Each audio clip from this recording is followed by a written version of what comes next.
Dan kita sebagai warga negara Indonesia menurut gua kita harus pintar, kita harus cermati, ya nggak cuman baca berita tuh, cuman ngerasa ditakut-takutin sama berita, tapi kita harus lihat fakta yang ada.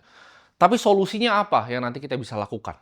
Buat yang nggak ngerti, tekanan dari inflasi rupiah segini ini akan berdampak langsung ya, ini akan berdampak langsung ke bisnis real dan masyarakat. Nah, ini yang kita harus siapkan ya sebagai warga Indonesia. Ini akan melemahkan apa ya? Satu, ini akan melemahkan importir ya, yang bahan bakunya dari luar negeri. Ya, ini akan sangat melemahkan mereka.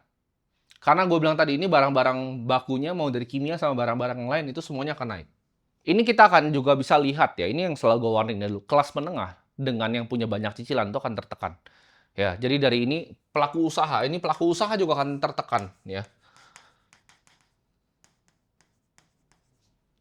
Importir mau pelaku usaha, ini orang yang punya cicilan. Karena nanti menurut gua ya, menurut pandangan awam gua, ketika rupiah kayak begini, caranya intervensi BI itu paling cuma satu, ya yaitu naikin suku bunga. Tapi di saat itu terjadi, orang yang punya cicilan ini kena tekan, ya. Jadi importir kena, pelaku usaha kena, orang yang punya cicilan itu kena.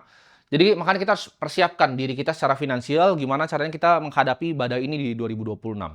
Karena banyak yang nggak sadar, nanti dalam waktu yang sangat cepat, ini barang-barang di sekitar kita ini inflasi ya kita gue sebutnya.